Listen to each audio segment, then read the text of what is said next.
Class 10th chapter 6 triangles exercise 6.5 and question third. So question third ਦੇ ਵਿੱਚ ਸਾਡੇ ਕੋਲ ਗਿਵਨ ਕੀ ਹੈ ਕਿ ਸਾਡੇ ਕੋਲ ਇੱਕ ਤ੍ਰਿਭੁਜ ਜਿਹੜੀ ABD ਗਿਵਨ ਦਿੱਤੀ ਗਈ ਹੈ। ਸੋ ਤ੍ਰਿਭੁਜ ਜਿਹੜੀ ਹੈ ਸਾਡੇ ਕੋਲ ਕੀ ਹੈ ਸਮਕੋਣ ਰਾਈਟ ਐਂਗਲ ਟ੍ਰਾਇੰਗਲ ਜਿਹੜੀ ਸਾਡੇ ਕੋਲ ਤ੍ਰਿਭੁਜ ਹੈ।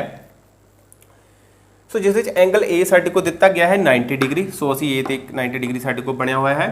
AC ਲੰਬ ਹੈ परपेंडिकुलर है साढ़े को BD ते। सो AC साढ़े को कहते हैं BD ते एक लंब बनया हुआ है।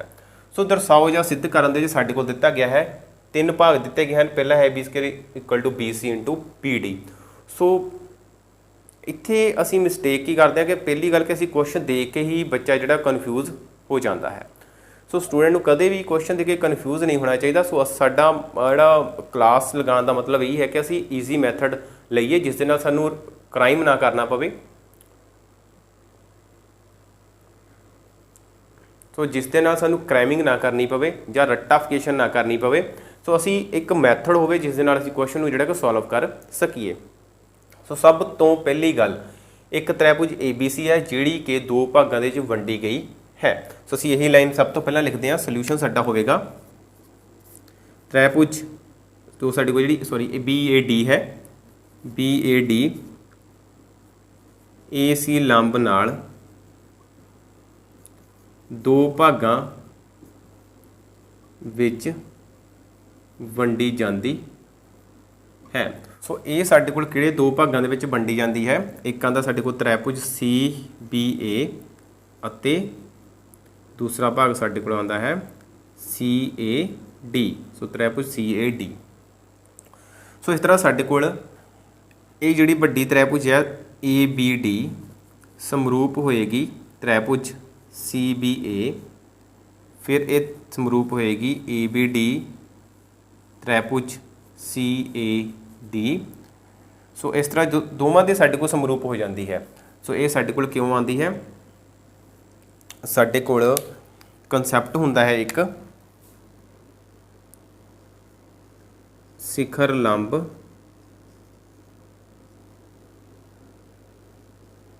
करण ते। सो जदों साडे कोल शिखर लंब होवे वो एक करण ते होवे तां उदों साडे कोल ਜਿਹੜੀਆਂ भी दो इस तरह त्रिभुज बन जांदियां ने साडे कोल दो बनदियां ने साडे कोल एक लंब बनाउंदे हां तां ये दोवें साडे कोल छोटे भाग हैं वड्डे भाग दे त्रिभुज दे जिहड़े कि समरूप होणगे। सो इसलिए देखो साडे कोल A बराबर है B दे A बराबर B दे दूसरे विच A बराबर है C दे मतलब कि किसी होर त्रिभुज दे बराबर है। हुण A B दे बराबर है A C दे बराबर है इसलिए जिहड़े B ते C होणगे आपस विच भी दोवें बराबर होणगे। सो इसलिए त्रिभुज CBA समरूप होएगी त्रिभुज CAD। सो ये साडे कोल इक्वेशन आ जाएगी फस्ट ये आ जाएगी सैकेंड अते ये इक्वेशन आ जाएगी साडे कोल इक्वेशन थर्ड। हुण साडे कोल जिहड़ा मेन क्वेश्चन ये आंदा है कि असीं ये त्रिभुजां दे नाम जिहड़े किस तरह लिखणे हन। सो देखो साडे कोल ABD जिहड़ी साडी बेसिक त्रिभुज जां ट्रायंगल दित्ती गई है उस दे विच शुरू वाला वर्टेक्स वो है जिथे साडे कोल 90 डिग्री दा कोण है जां राइट एंगल दित्ता गया है। सो इस तरह ही असीं फिर जिहड़ा लंब बनता साडे कोल AC तो C ते 90 डिग्री बनता है। तो असीं जिहड़े त्रिभुज लए हैं देखो CBA एक असीं लिया CBA मतलब कि C शुरू में लिया सी के उस वर्टेक्स से साडे कोल 90 डिग्री बन रहा है। सो इस तरह दूसरी लई असीं CAD। सो उस ते भी साडे कोल शुरू में C है जिस ते साडे कोल 90 डिग्री का एंगल जिहड़ा वो राइट एंगल जिहड़ा वो बन रहा है। सो इस तरह साडी कोल इक्वेशन तीन बनदियां हन। सो साडे कोल असीं लैंदे हां समीकरण 1 तो। सो समीकरण 1 तो साडे कोल की आंदा है AB ओवर आ जाएगा A वाले दोवें वर्टेक्स CB।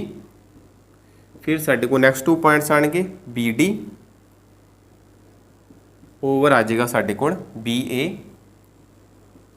फिर आएगा साडे कोल AD। फिर इस तरह इसके दो पॉइंट CA।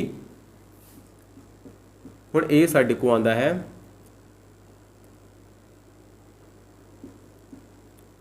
त्रिभुजां दी समरूपता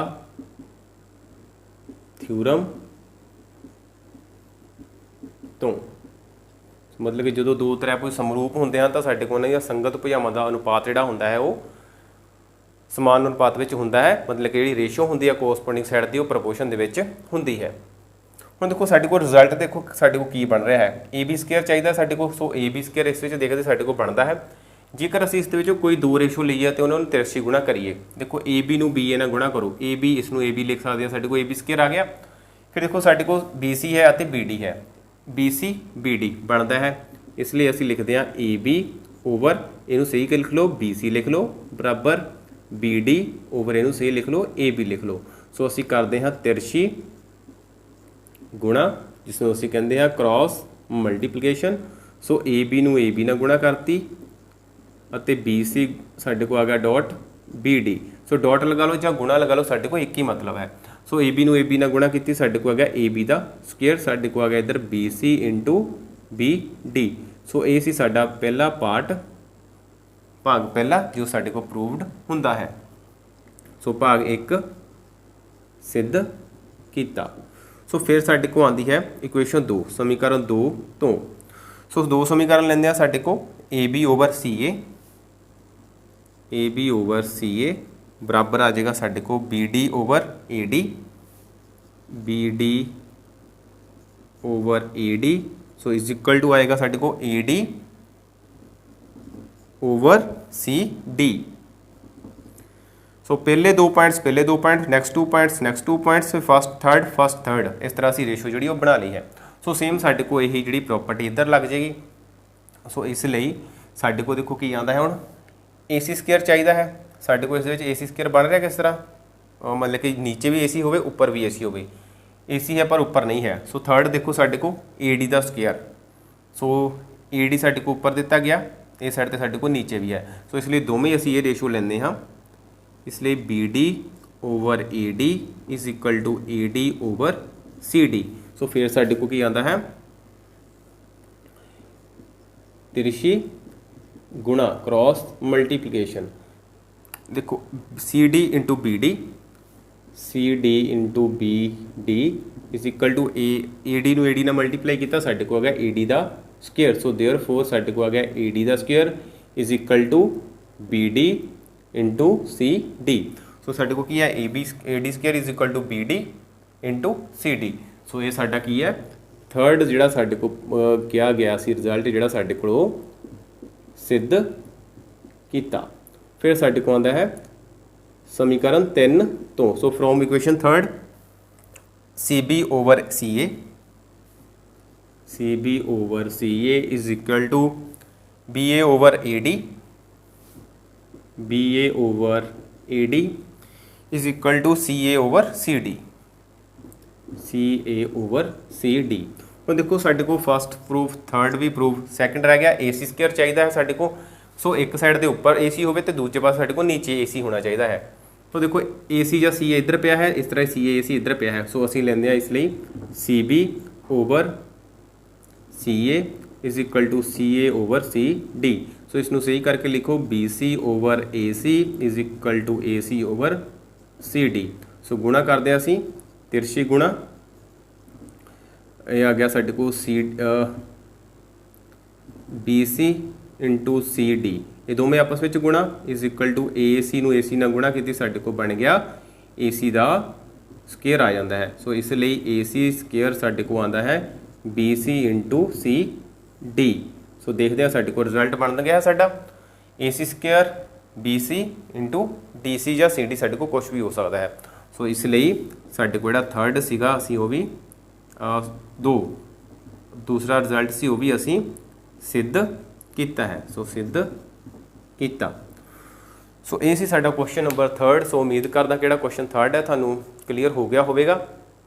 सो उस साडे को एक ए बी डी जो त्रिभुज दी गई सी, फिर एक शिखर लंब दिता गया सी। सो उस तो दो त्रिभुज साडे को बने, उन्होंने असीं किस तरह लिखना है वो भी असीं देखिया है। फिर असीं समीकरण 1 2 3 लिया, तो समीकरण 1 2 3 लैके असीं जिहड़े रिजल्ट बनाए हैं अपनी तिरछी गुणा करके उन्हां दी रेशोज़ नूं, तो साडे को 3 ही रिजल्ट साडे को जिहड़े दिते गए सी प्रूव हो जाते हैं। सो ਵੱਧ ਤੋਂ ਵੱਧ ਬੱਚਿਆਂ ਤੱਕ ਸ਼ੇਅਰ ਕਰੋ, ਚੈਨਲ ਨੂੰ ਸਬਸਕ੍ਰਾਈਬ ਕਰ ਲਓ, ਵੀਡੀਓ ਨੂੰ ਲਾਈਕ ਕਰੋ ਜੇਕਰ ਵਧੀਆ ਲੱਗੀ ਹੈ। ਅਗਰ ਕੋਈ ਕਮੀ ਲੱਗੀ ਹੈ ਤਾਂ ਤੁਸੀਂ ਕਮੈਂਟ ਕਰਕੇ ਦੱਸ ਸਕਦੇ ਹੋ। ਸੋ ਥੈਂਕ ਯੂ, ਮਿਲਦੇ ਹਾਂ ਨੈਕਸਟ ਕਲਾਸ ਦੇ ਵਿੱਚ ਨੈਕਸਟ ਕੁਐਸਚਨ ਦੇ ਨਾਲ।